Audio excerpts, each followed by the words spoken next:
Hello friends, Sindhu Bhairavi சீரியலில் என்ன நடக்குதுன்னு பார்க்கலாம் வாங்க. வீடியோவை ஸ்கிப் பண்ணாமல் கடைசி வரைக்கும் பாருங்கள். நம்ம பைரவி ஒரு வீடியோ ஆதாரம் கொண்டு வந்திருப்பாங்க. அதை நீதிபதிக்கிட்டையுமே காட்டுறாங்க. நீதிபதியுமே அந்த வீடியோ ஆதாரத்தை பார்க்குறாங்க.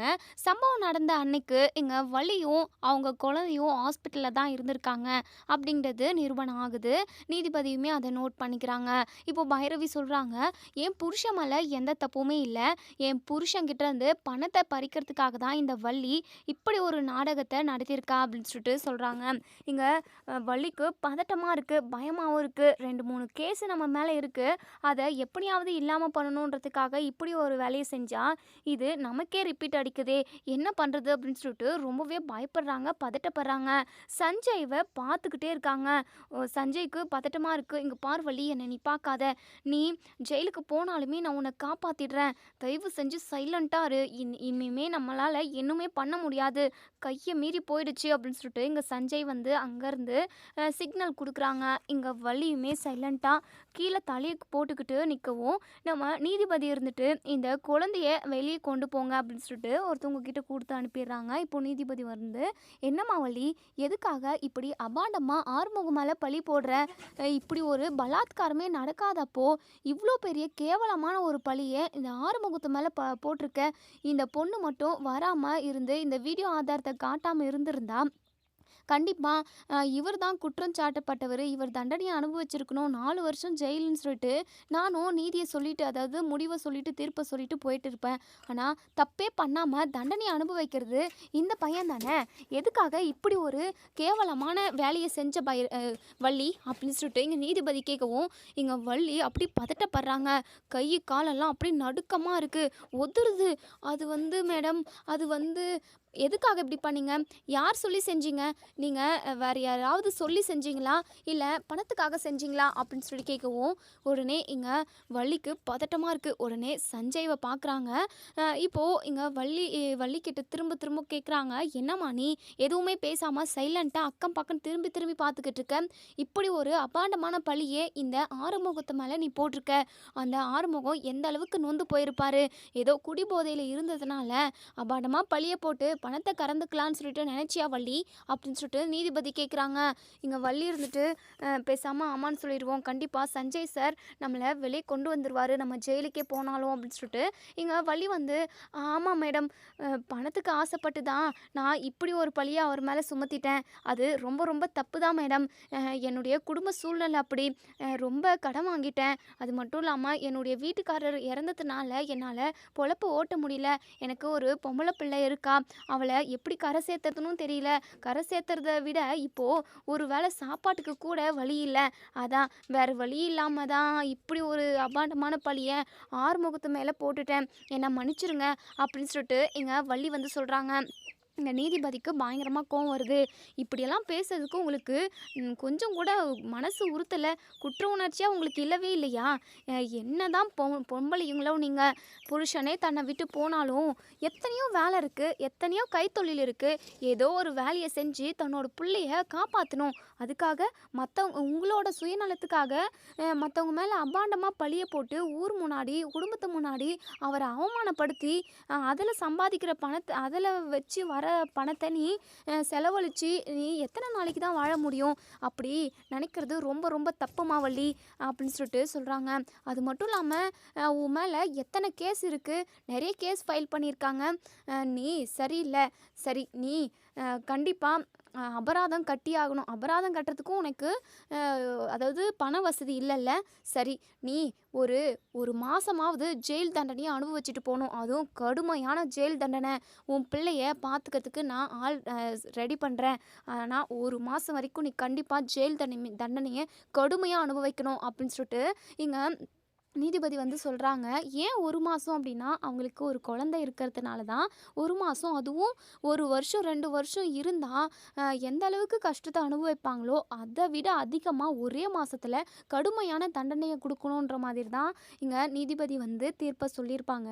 நம்ம பைரவிக்குமே ரொம்பவே சந்தோஷமாக இருக்குது. இப்போது ஆறுமுகம் அப்போ தான் ரொம்பவே ரிலாக்ஸாக ஃபீல் பண்ணுறாங்க. எப்படியோ பைரவி கரெக்டான டைமுக்கு வந்து நம்மளை காப்பாற்றிட்டா, நம்ம நிரபராதி, நம்ம ரொம்ப நல்லவங்க, இருக்காங்க அப்படிங்கிறத எல்லார் முன்னாடியுமே இவ நிரூபிச்சிட்டா அப்படின்னு சொல்லிட்டு நம்ம ஆறுமுகம் பயங்கர சந்தோஷமா இருக்காங்க. சஞ்சய்க்கு அப்படியே புகை கிளம்புது.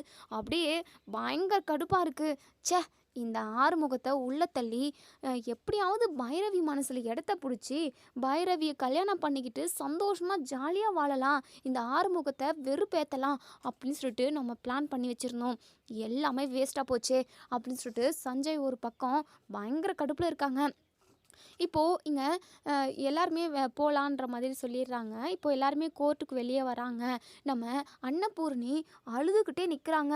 நம்ம ஆறுமுகம் அன்னபூரணி முன்னாடி வந்து நிற்கிறாங்க. அம்மா அப்படின்னு சொல்லுவோம்.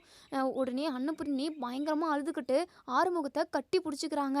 டே ஆறுமுகம், உன்னை நான் தப்பாக நினச்சிட்டேனேயா, உன்னை நான் சந்தேகப்பட்டிருக்க கூடாது. நான் உன்னை சந்தேகப்பட்டது ரொம்ப ரொம்ப தப்புடா. அது மட்டும் இல்லாமல் வீட்டை விட்டு உன்னை துரத்திட்டேனேடா அப்படின்னு சொல்லிட்டு நம்ம அன்னபூர்ணி பயங்கரமாக அழுகுறாங்க. அம்மா அழுகாதீங்கம்மா, உங்கள் மேலே எனக்கு எந்த வருத்தமும் இல்லை. என்ன ஒரு கஷ்டம்னா, நம்ம மேலே அபாண்டமாக அதுவும் இவ்வளோ கீழ்த்தரமான பழியை போட்டுட்டாங்களேன்னு சொல்லிட்டு தான் நான் ரொம்ப கஷ்டப்பட்டேனே தவிர மற்றபடி எனக்கு ஒரு பிரச்சனையும் இல்லைம்மா. நீ அழுகாதம்மா, நீ அழுத அப்படின்னா எனக்கு மனசு தாங்காது அப்படின்னு சொல்லிட்டு இவங்க 2 பேருமா பேசிக்கிட்டு இருக்கவும் எங்கள் மகாவுக்கு அப்படியே பத்திக்கிட்டு எரியுது. இங்கே இசைக்குமே, அக்கா என்னக்கா, நம்ம நினச்சது எதுவுமே நடக்கல. இந்த ஆறுமுகம் ஜெயிலுக்கு போயிட்டானா நம்ம 2 பேரும் அந்த வீட்டை கட்டி ஆளலாம், அன்னபூர்ணியும் போய் சேர்ந்துரும்னு சொல்லிட்டு நம்ம நினச்சிக்கிட்டு இருந்தோம். ஆனால் இப்படி ஊற்றிக்கிச்சே அக்கா, என்னக்கா பண்ணுறது, என்னடா பண்ணுறது, ச்சே, நான் நினச்சேன், என்னென்னமோ நினச்சேன்டா, அந்த வீட்டையே நம்ம ஆளணும், மொத்த சொத்து பத்து எல்லாமே நமக்கு தான் வந்து சேரும்னு சொல்லிட்டு நம்ம ஆசைப்படலடா, பேராசைப்பட்டுட்டோம். அதனால தான் இப்படி ஆகிப்போச்சு. இந்த பைரவி மட்டும் இன்னும் 1 மணி நேரம் இல்லை, ஒரு அரை மணி நேரம் கழித்து வந்திருந்தா கூட இந்த ஆறுமுகம் 4 வருஷம் ஜெயிலில் இருந்துப்பான். ஐயோ போச்சே அப்படின்னு சொல்லிட்டு இங்கே இசைக்கையும் மகாவும் பயங்கர வயிற்றுச்சல்ல அப்படி வயிறு கப கப கபன்னு எரியுது. எம்பிட்டு தண்ணியை ஊற்றினாலும் அணையவே அணையாது, அந்த அளவுக்கு பயங்கர வயிற்றுச்சல் இருக்காங்க. இப்போது நம்ம அன்னபூர்ணி சொல்கிறாங்க, இங்கே பாரு ஆறுமுகம், நான் பெத்தவ உன்னை, நான் பெத்தவளே உன்னை சந்தேகப்பட்டுட்டேன். ஆனால் உன்னை கட்டிட்டு வந்தவ பைரவி உன் மேலே ரொம்ப நம்பிக்கை வச்சுருந்தா. நம்பிக்கை வச்சது மட்டும் இல்லாமல் உன்னை இப்போது காப்பாற்றிருக்காடா ஆறுமுகம். மனசுக்கு ரொம்ப சந்தோஷமாக இருக்குது. எப்படியோ பைரவி மட்டும் இப்படி ஒரு வீடியோ ஆதாரத்தை கொண்டு வராமல் இருந்திருந்தா நீ ஜெயிலுக்கு போயிருப்ப. ஜெயிலுக்கு போகிறத விட உன் மேலே மிகப்பெரிய கெட்ட பேர் உண்டாயிருக்கும். நானுமே கடைசி வரைக்கும் உன்னை தப்பானவன அப்படின்னு சொல்லிட்டு நம்பிக்கிட்டு இருந்திருப்பேன். எப்படியோ எல்லாமே நல்ல விதமாக முடிஞ்சிச்சு அப்படின்னு சொல்லிட்டு இப்போது இங்கே நம்ம பைரவி, அத்தை நீங்கள் கவலைப்படாதீங்க அத்தை, அதான் அவர் தப்பு பண்ணலன்னு சொல்லிட்டு நிரூபணம் ஆயிடுச்சுல்ல. உடனே நம்ம ஆறுமுகம் இருந்துட்டு, பைரவி அதுவாக ஒன்றும் தானாக நிரூபணம் ஆகலையே, நீ தானே நிரூபிச்ச, நீ மட்டும் இல்லாமல் இருந்திருந்தா என் மேலே தப்பான பழியை போட்டு என்னை உள்ளே தள்ளியிருப்பாங்க. இந்த கஷ்டத்துலேயே நான் ஒவ்வொரு நாளும் நொந்து நொந்து செத்து போயிருப்பேன் பைரவி, ரொம்ப நன்றி பைரவி அப்படின்னு சொல்லிட்டு உடனே நம்ம பைரவி ஆறுமுகத்தை வந்து கட்டி பிடிச்சிக்கிறாங்க. இதை பார்த்த இசைக்கைக்கும் மகாவுக்கும் பயங்கரமாக அதிர்ச்சியாக இருக்குது. என்ன இவன் இத்தனை பேர் முன்னாடி இப்படி கட்டி பிடிக்கிறா, சி இவளுக்கு நாகரிகமே தெரியல அப்படின்னு சொல்லிட்டு இங்கே நம்ம ஆறுமுகம் இருந்துட்டு, பைரவி அப்படின்னு சொல்லிட்டு, ஆறுமுகம் உண்மையாகவே உங்களை நான் ரொம்ப மிஸ் பண்ணேன். அது மட்டும் இல்லாமல் உங்களை ஜெயிலில் பார்த்து என்னால் அதை தாங்கிக்கவே முடியல ஆறுமுகம். எப்படியாவது உங்களை காப்பாற்றணும்னு சொல்லிட்டு நினச்சேன். அது மட்டும் இல்லாமல் சஞ்சய் ஏதாவது பண்ணுவார், உங்களை காப்பாற்றுறதுக்கான ஸ்டெப் எடுப்பாருன்னு நினச்சேன். ஆனால் அவராலுமே முடியல போல். அவருமே ஸ்டெப் எடுத்திருப்பார், பாவம் அவராலுமே முடியல அப்படின்னு சொல்லிட்டு சொல்கிறாங்க. எங்கள் ஆறுமுகம் நினைக்கிறாங்க, பைரவி நீ நினைக்கிற மாதிரி அந்த சஞ்சய் நல்லவன் இல்லை, உன்னை கல்யாணம் பண்ணிக்கிட்டு அவன் சந்தோஷமாக வாழணும்னு நினைக்கிறான் அப்படின்னு சொல்லிட்டு இங்கே நம்ம ஆறுமுகம் மனசுக்குள்ளே நினைக்கிறாங்க. இப்போது இவங்க 2 பேரும் கட்டி பிடிச்சிக்கிட்டு ரொம்பவே க்ளோஸாக பேசுகிறாங்க. 2 பேரும் சந்தோஷமாக அந்யோன்யமாக இருக்காங்கன்றத நம்ம பைரவியோட அப்பாவுமே புரிஞ்சுக்கிறாங்க. பைரவியோட அப்பாவுக்கு ரொம்ப ரொம்ப சந்தோஷம். எப்படியோ தன்னோட பிள்ளை வாழ்க்கை கெட்டு போயிடுமோ அப்படின்னு சொல்லிட்டு என்ன ஆகுமோன்னு நினச்சி ஒவ்வொரு நிமிஷமும் பயந்துக்கிட்டு இருந்த பைரவியோட அப்பாவுக்கு இப்போ தான் ரொம்பவே நிம்மதியாக இருக்குது. இப்போது ஆறுமுகத்துக்கிட்ட, மாப்பிள்ளை எனக்கு தெரியும் மாப்பிள்ளை, நீங்கள் தப்பு பண்ணியிருக்க மாட்டீங்கன்னு சொல்லிட்டு கடைசி நேரத்தில் எப்படியோ பைரவி வந்து உங்களை காப்பாற்றிட்டா. இல்லைனா உங்கள் நிலைமை என்னத்துக்கு ஆகிறது? அது மட்டும் இல்லாமல் தப்பே பண்ணாமல் நீங்கள் தண்டனை அனுபவிச்சுக்கிட்டு இருந்திருப்பீங்க. அது மட்டுமா, என் பொண்ணோட வாழ்க்கை என்ன ஆயிருக்கும்னு நினச்சாவே என்னால் அதாவது ஜீரணிக்க கூட முடியல மாப்பிள்ள. எல்லாமே நல்லபடியாகவே நடந்திருக்குல்ல அப்படின்னு சொல்லிட்டு நம்ம பைரவியோட அப்பாவுமே பேசிக்கிட்டு இருக்காங்க. இப்படி எல்லாருமே ரொம்பவே சந்தோஷமாக ஒன்று கூடி பேசிக்கிட்டு இருக்கிறத பார்த்த இசைக்கும் மகாக்கும் அப்படியே கடுப்பாக இருக்குது. இதுங்களை எப்படியாவது வீட்டை விட்டு துரத்தலான்னு பார்த்தா எதுவுமே நடக்காது போலவே அப்படின்னு சொல்லிட்டு இப்போது சஞ்சய்வும் இங்கே வள்ளியும் வராங்க. வள்ளியை வந்து சஞ்சய் தான் ஜெயிலுக்குள்ளே போடணும். அதனால் வள்ளியை அப்படியே கூட்டிக்கிட்டு வரவும் இங்கே நம்ம ஆறுமுகம் முறைக்கிறாங்க நம்ம சஞ்சய் அப்படியே நல்லவங்க மாதிரி வந்து நடிக்கிறாங்க. இங்கே நம்ம பைரவி கிட்ட, பைரவி எப்படியோ கடைசி நேரத்தில் நீ ஆதாரத்தை கொண்டு வந்துட்டு ஆறுமுகம் நல்லவர்னு சொல்லிட்டு நிரூபிச்சிட்ட அப்படின்னு சொல்லிட்டு அங்கே நம்ம பைரவியுமே ஆமாம் சஞ்சய், எப்படியோ நான் இதுக்கான ஸ்டெப்பெல்லாம் எடுத்துக்கிட்டு தான் இருந்தேன். என்னால் கொஞ்சம் சீக்கிரமாகவுமே இதை கலெக்ட் பண்ண முடியல, கடைசி நேரத்தில் தான் வந்தேன் அப்படின்னு சொல்லிட்டு சொல்கிறாங்க. இப்போது இங்கே நம்ம ஆறுமுகம் இருந்துட்டு, பைரவி நான் உன்கிட்ட ஒரு முக்கியமான விஷயம் சொல்லணும் பைரவி அப்படின்னு சொல்லிட்டு, என்னங்க அப்படின்னு சொல்லி கேட்கவும், இங்கே பாரு பைரவி, இந்த சஞ்சய்வை நீ நம்பவே நம்பாத. இவன் நல்லவன் கிடையாது, இவன் செம்ம ஃப்ராடு பொறுக்கி பையன் அப்படின்னு சொல்லிட்டு உடனே நம்ம பைரவி இருந்துட்டு, என்ன ஆறுமுகம் எதுக்காக இப்படி பேசுகிறீங்க? நீங்கள் ஸ்டேஷனில் இருந்தப்போ உங்களை நான் பார்த்துக்கிட்டது இவர் தானே, எதுக்காக சஞ்சய்வை இப்படியெல்லாம் பேசுகிறீங்க ஆறுமுகம் அப்படின்னு சொல்லுவோம். பைரவி நீ நினைக்கிற மாதிரி இந்த சஞ்சய் கிடையவே கிடையாது. என்னை ஜெயிலுக்குள்ளே உள்ளே அனுப்பிட்டு அதுக்கப்புறம் உன்னை கல்யாணம் பண்ணிக்கணும் அப்படின்னு சொல்லி நினச்சாங்க அப்படின்னு சொல்லிட்டு உடனே நம்ம பைரவி பயங்கரமாக அதிர்ச்சி ஆகுறாங்க. என்ன சொல்கிறீங்க ஆறுமுகம்? அப்படிலாம் இருக்காது. உடனே சஞ்சய் இருந்துட்டு, என்ன ஆறுமுகம் இப்படியெல்லாம் பேசுகிற? நல்லா அப்படி எப்போவுமே மனசால கூட நினச்சது கிடையாது. ஒரு காலத்தில் பைரவியை நான் லவ் பண்ணது உண்மைதான். ஆனால் அவளுக்கு எப்போ கல்யாணம் ஆச்சோ அப்பத்துலேருந்து நான் அவளை அப்படி நினைக்கிறதில்ல. அவளை என் பெஸ்ட்டு ஃப்ரெண்டாக மட்டும்தான் நான் நினைக்கிறேன் அப்படின்னு சொல்லிட்டு நலவன் வேஷம் போடுறான் இந்த சஞ்சய். உடனே ஆறுமுகம் இருந்துட்டு இங்கே சஞ்சய் கிட்ட போயிட்டு, இங்கே பாருடா, நீ நினைக்காது என்றைக்குமே நடக்காது. அந்த கடவுளே நினச்சாலும் என்னையும் பைரவியும் பிரிக்கவே முடியாது. ஏன்னா அது போன ஜென்மத்திலேயே என் தலையிலையும் பைரவி தலையிலையும் எழுதி வச்ச தலை எழுத்துடா. நாங்கள் 2 பேரும் ஒன்றா இருக்கிறது எவனாலையும் பிரிக்கவே முடியாதுடா.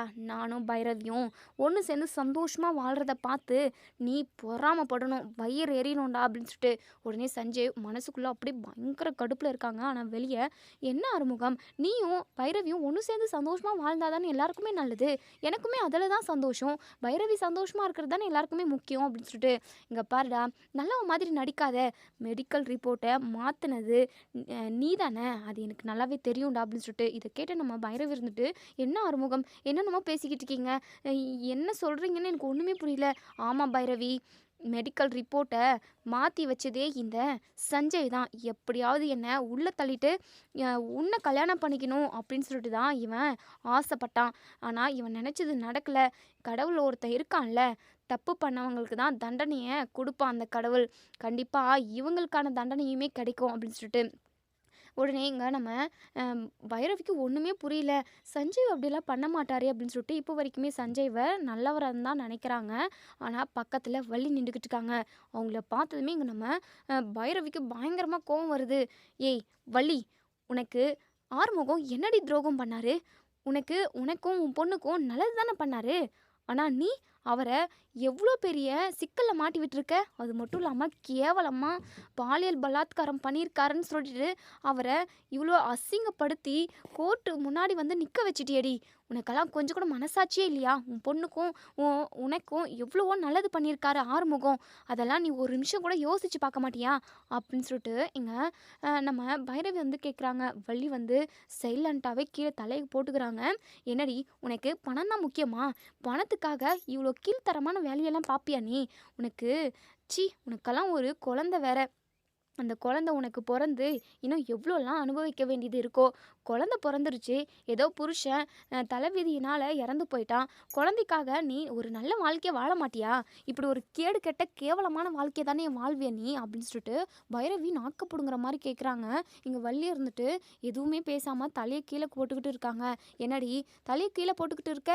என்ன உனக்கு பணம் தான் முக்கியமா அப்படின்னு சொல்லி கேட்கவும் உடனே இங்கே நம்ம சஞ்சய் இருந்துட்டு, இங்கே பாரு பைரவி, அவகிட்டலாம் எதுக்காக பேசிக்கிட்டு, அதான் அவள் தப்பு பண்ணிட்டா, தப்பு பண்ணதுக்கான தண்டனையை அந்த கோர்ட்டுமே வழங்கிருச்சு, இதுக்கப்புறம் நீ எதுக்காக சும்மா வேஸ்ட்டாக அவகிட்ட பேசிக்கிட்டு இருக்க அப்படின்னு சொல்லிட்டு உடனே ஆறுமுகம் இருந்துட்டு, பைரவி இவங்க 2 பேருமே கூட்டு களவாணிங்க, இவங்க 2 பேருமா சேர்ந்து தான் என் மேலே படமாக பழிய போட்டிருக்காங்க அப்படின்னு சொல்லிட்டு எங்கள் ஆறுமுகம் சொல்லவும், பைரவி இருந்துட்டு, ஆறுமுகம் அப்படிலாம் இருக்காது, சஞ்சய் ரொம்ப ரொம்ப நல்லவர் அப்படின்னு சொல்லிட்டு, இங்கே சஞ்சய்வுக்கு அப்படி குழு குழுன்னு இருக்குது, இதை வச்சு எப்படியாவது பைரவி மனசில் இடம் பிடிச்சிடணும், இந்த ஆறுமுகத்தை போட்டு தள்ளனா மட்டும்தான் நம்ம பைரவி கூட ஒன்று சேர்ந்து வாழ முடியும் அப்படின்னு சொல்லிட்டு இங்கே சஞ்சய் வந்து மனசுக்குள்ளே நினைக்கிறாங்க. இப்போது இங்கே சஞ்சய் இருந்துட்டு, சரி பைரவி, எனக்கு ஸ்டேஷனுக்கு போகிறதுக்கு டைம் ஆகிடுச்சு, இவங்கள ஜெயிலில் போடணும், நான் கிளம்புறேன் அப்படின்னு சொல்லிட்டு, சரிங்க சஞ்சய் அப்படின்னு சொல்லிட்டு இப்போது அவங்களுமே கிளம்பி போயிடுறாங்க. இங்கே நம்ம அன்னபூர்ணி இருந்துட்டு, டே ஆறுமுகம் வாடா நம்ம வீட்டுக்கு போகலாம், இனிமேல் நீ இந்த பக்கமெல்லாம் வரவே கூடாது, போயிட்டு தலைக்கு குளிச்சுட்டு அதுக்கப்புறம் நீ உள்ளே வாடா அப்படின்னு சொல்லிட்டு கூட்டிகிட்டு போகிறாங்க.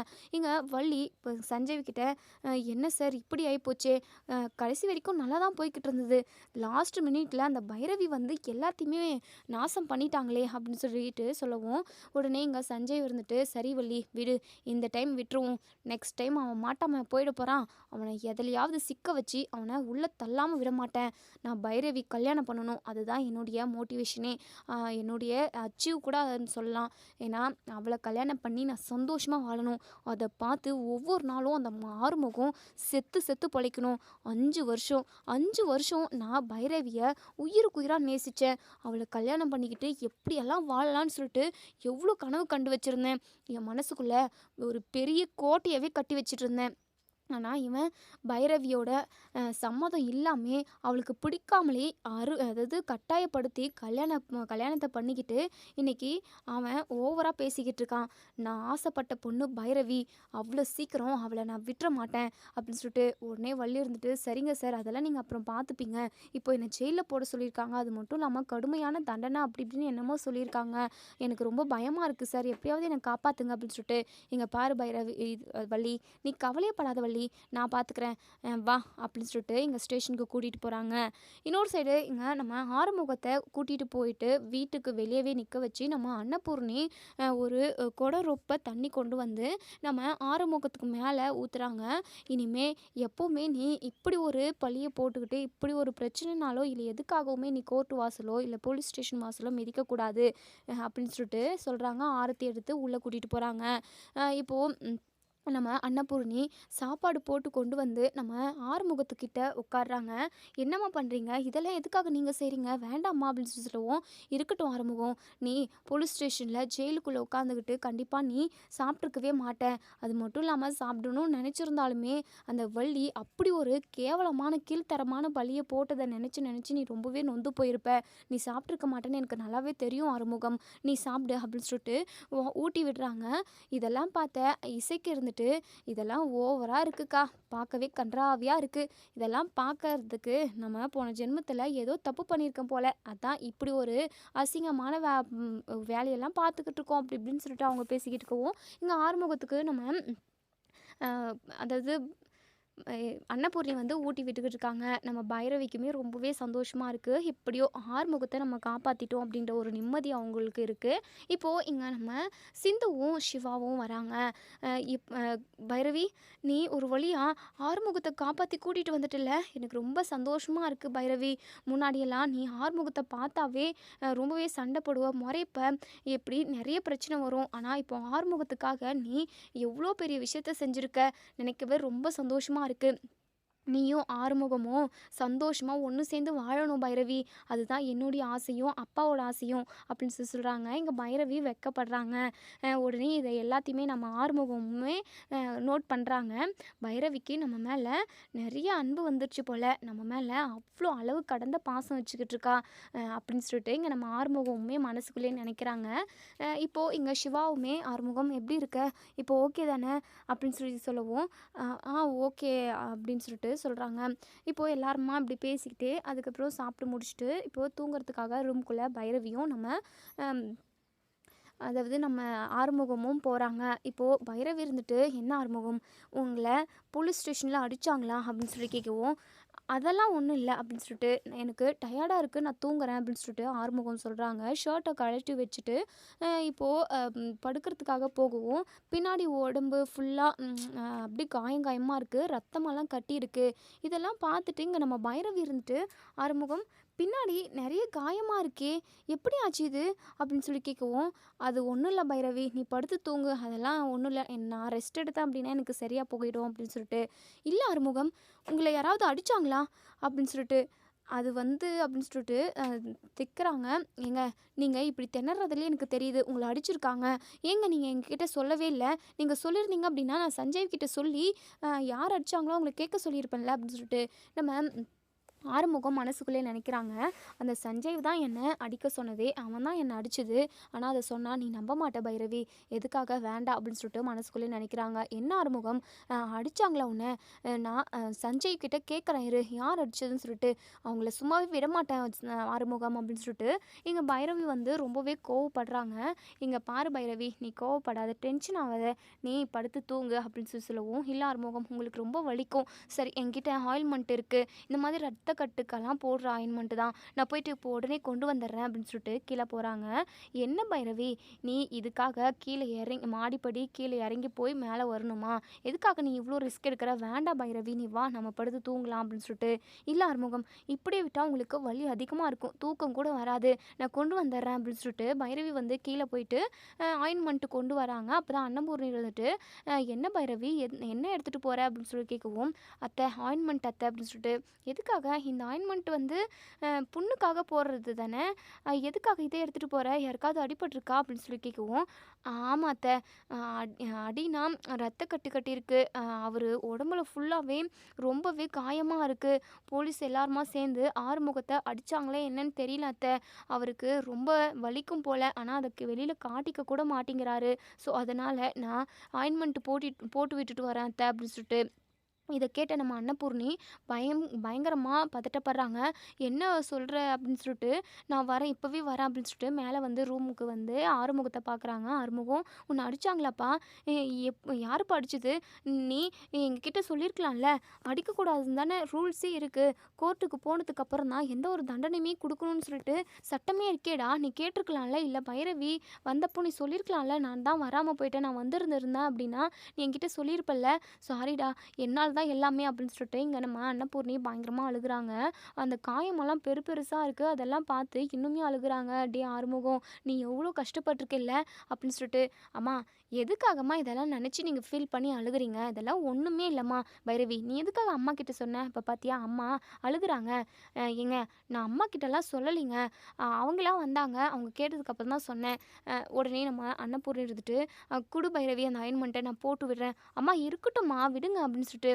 இல்லை ஆறுமுகம் நீ திரும்பு அப்படின்னு சொல்லிட்டு உடம்புல எங்கெங்கே காயம் இருக்கோ அங்கே எல்லா இடத்துலையுமே நம்ம ஆறுமுகத்துக்கு போட்டு விடுறாங்க. நம்ம ஆறுமுகத்துக்குமே ரொம்பவே சந்தோஷமாக இருக்குது, தன்னோட அம்மா தனக்காக இப்படி பண்ணுறாங்க. அதே சமயம் நம்ம மேலே சந்தேகப்பட்டாங்க, வீட்டை விட்டே துரத்துனாங்க, ஏதோ ஒரு மூலையில் தான் இருக்கணும் அப்படி இப்படின்னு என்னென்னமோ சொன்னாங்க. இப்போது என் மேலே தப்பு இல்லைன்னு தெரிஞ்சதுமே குழந்த மாதிரி பண்ண ஆரம்பிச்சிட்டாங்க அப்படின்னு சொல்லிட்டு நம்ம ஆறுமுகம் மனசுக்குள்ளே நினைக்கிறாங்க. இப்போ ஆயின்மெண்ட் வைக்கிற கை படுறப்போ அந்த அடிப்பட்ட இடத்துல எல்லாமே ரொம்பவே வலி அதிகமாக இருக்குது. ஆறுமுகம் ரொம்பவே சத்தமாக கத்திடுறாங்க. உடனே நம்ம பைரவி ரொம்பவே பதட்டப்படுறாங்க. என்ன ஆறுமுகம் வலிக்குதா? ஐயோ எப்படி அடிச்சிருக்காங்க, பருபாவி பசங்க நாசமாக போயிடுவாங்க, நல்லாவே இருக்க மாட்டாங்க.